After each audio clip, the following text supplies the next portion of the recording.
Continuamos en Conexión B, análisis, entrevista. Vamos a cerrar el programa y la semana con el campo innovador. Directamente con nosotros, el ingeniero Francisco Javier Ugalde Acosta, investigador del INIPAP del campo experimental Cotaxtla. Paco, adelante, buenas tardes. Buenas tardes, Jorge, y al auditorio de Mar FM. Hoy seguiremos con el segundo agrocomentario de la agrosaga titulada El que no arriesga con tecnología no gana. Hoy vamos a contar la experiencia de un profesional del agro que sembró una variedad mejorada de maíz de la raza nativa tuspeño en el ciclo invernal 2024 y que cosechó durante la primavera, la cual estuvo expuesta a la escasez de humedad en el sitio conocido como Gavino Barreda, municipio de Cosamaloapan, Veracruz, sitio que está ubicado entre Tustepet, Oaxaca y Ciudad Alemán, Veracruz, en el corazón de la cuenca baja del Papaloapan.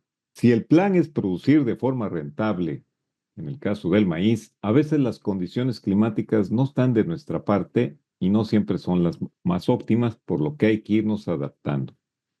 Y la agroexperiencia productiva del colega Félix, que es profesor del Cebeta 16 de Tuxtepec, Oaxaca, y también incursiona en la parte productiva en esta referida región del Papaloapan, decidió sembrar un módulo de validación de la variedad B537C para producir una parte de forraje y también de grano en este ciclo invernal que solamente es ayudadito con las lluvias que se acumularon y con lo que cae después durante el invierno. Pero también es importante que pues todos conozcamos que este fenómeno climático de la niña ya estaba programado. De alguna manera iba a pasar de la etapa del niño a una fase neutral con algunas lluvias, algo de temperaturas bajas como se presentaron pues en enero, pero después en los meses siguientes de este primer año, de este año, pues empezaron a hacer altas temperaturas y desde luego acompañadas de sequía intermitente. Como una medida para reducir los estragos de la sequía, primero seleccionó un terreno que está en condiciones más bajas, que de alguna manera acumulan más humedad en el suelo durante el periodo de lluvias que ocurre allá por el mes de julio, agosto, septiembre. Le propusimos sembrar con el sistema de doble cordón para aumentar la población de plantas de maíz y los espacios que quedan en estos surcos más amplios reciben mayor radiación solar y en este caso se recomendó el uso de esta variedad B537C como un genotipo que no es tan exigente de humedad y que, bueno, tiene cierto nivel de tolerancia a sequía. La siembra fue el 15 de diciembre del 2024. Al principio el cultivo de maíz se fue desarrollando bien por la humedad acumulada en el suelo, pero ya para los meses de febrero y marzo la condición climática cambió y ahí es donde los componentes tecnológicos definidos se empiezan a hacer notar, como es la variedad que empieza a hacer sus acciones fisiológicas de cerrar los estomas en sus partes vegetales para reducir la pérdida de humedad por transpiración, eficientar la fotosíntesis durante los periodos de falta de agua. El origen genético de la variedad de maíz B537C proviene de la raza milenaria tuspeño, que por años ha pasado por un proceso de selección natural y que con el tiempo nos ha permitido mejorarlo a través de técnicas tradicionales, a donde se les ha incorporado otros atributos de otras líneas de maíz para potencializar sus características agronómicas, como es bajar la estatura, pero también medidas de defensa contra factores ambientales como puede ser la sequía y las enfermedades. Lo que a continuación les voy a compartir es el resultado del comportamiento productivo de la variedad de maíz B537 como una información de base.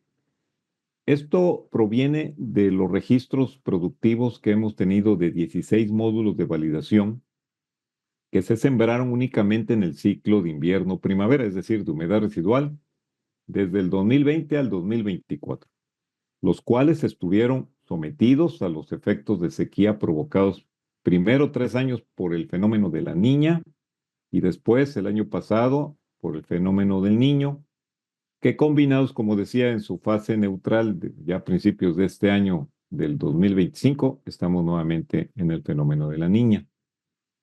El rendimiento que se obtuvo de estos 4 años en condiciones de humedad residual con esta variedad de maíz fue de 5.3 toneladas de grano por hectárea. Esta información proviene de 3 estados: Veracruz, Oaxaca y Tabasco. Esto fue lo que sucedió en estos años, pero para el 2025 la Comisión Nacional del Agua reporta que en lo que va del año ha sido uno de los más secos en Veracruz, con un déficit de lluvias que podría agravarse. Ya veremos a principios de junio, julio, en la temporada de lluvias, si se llega a corregir este asunto. Al principio mencionamos el término que el que no arriesga no gana, pero esta decisión debe estar acompañada de tecnología que disminuya los efectos de la sequía o, en su caso, de enfermedades. El ingeniero Félix, en su módulo de Gavino Barrera, en Cosamaloapan, Veracruz, destinó, como decíamos, una parte para forraje y otra para grano, a pesar de esta severa seca que de alguna manera afectaría la productividad del cultivo. En el caso del maíz, el 13 de marzo se hizo la prueba o estimación de rendimiento de forraje. Su servidor estuvo presente. Se cosecharon 22 toneladas de forraje verde con 52,000 plantas por hectárea. Ese día que estuve ahí, prácticamente se observaba que las plantas habían estado sufriendo por falta de agua debido a que manifiesta un fogueo, es decir, las hojas de la parte inferior se empiezan a secar, y en la revisión que hicimos en el suelo de los 30 centímetros de profundidad prácticamente estaba seco. El 7 de mayo de este año se procedió a la cosecha de grano, totalmente sin humedad el suelo, y a pesar de esto se obtuvieron 3 toneladas 300 gramos con este sistema de doble cordón que nos permitió sembrar 73,000 plantas. Esto fue una estrategia precisamente cuando sabemos que va a haber un problema de falta de agua o va a estar muy restrictivo este asunto, principalmente en el ciclo invernal. Esto significa que la respuesta productiva de este maíz abrigado con prácticas agronómicas ante condiciones de resiliencia, porque aunque parezcan rendimientos bajos, ante una situación de sequía, lo cosechado alcanza para alimentar al menos una docena de animales por 2 meses durante el estiaje, nos genera algo de grano para abastecer el consumo anual familiar o complementar la dieta del ganado menor, e inclusive vender algo aquí a nivel local. Si comparamos este rendimiento con un ciclo invernal con mayor humedad, este maíz alcanzaría 50% más de forraje, un 80% más de grano. Sin embargo, este último ciclo invernal de humedad residual fue más severa la sequía comparada con los últimos 4 años.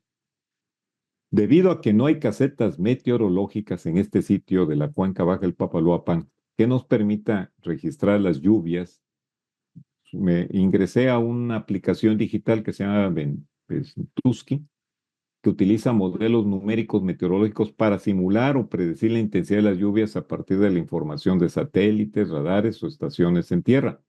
Así que me di la tarea de revisar día por día cuánta lluvia había caído en ese sitio del 15 de diciembre del 2024 a mayo del 2025, a principios. La aplicación no fue de mucha ayuda ya que no registró presencia de lluvias en ese sitio. Solo tenemos la información proporcionada por el mismo ingeniero Félix, que nos comentó que solamente se presentaron 2 lluvias de baja intensidad al principio del ciclo del maíz. Aclaro que para producir al menos de 4 a 5 toneladas de grano en un ciclo de humedad residual, se necesitan 300 milímetros de agua distribuidas desde luego en todo el ciclo.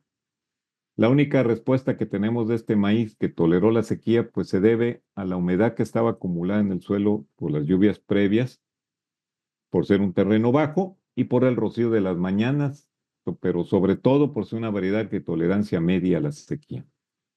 De acuerdo a la Secretaría de Medio Ambiente y Recursos Naturales, la huella hídrica para producir 1 kilogramo de maíz se necesitan 1,860 litros en México. El promedio mundial con tecnología es de 900 litros de agua, 100% menos de agua.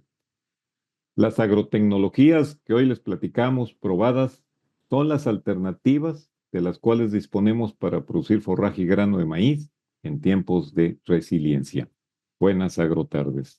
Muchas gracias al ingeniero Francisco Javier Ugalde Acosta, investigador del INIFAP del campo experimental Cotaxtla en el campo innovador. Con esto llegamos al final del programa de hoy. Muchísimas gracias a todos ustedes por su atención. Nos vamos al fin de semana. Vamos a estar con ustedes el próximo lunes en punto de las 5 de la tarde. Pásela muy bien.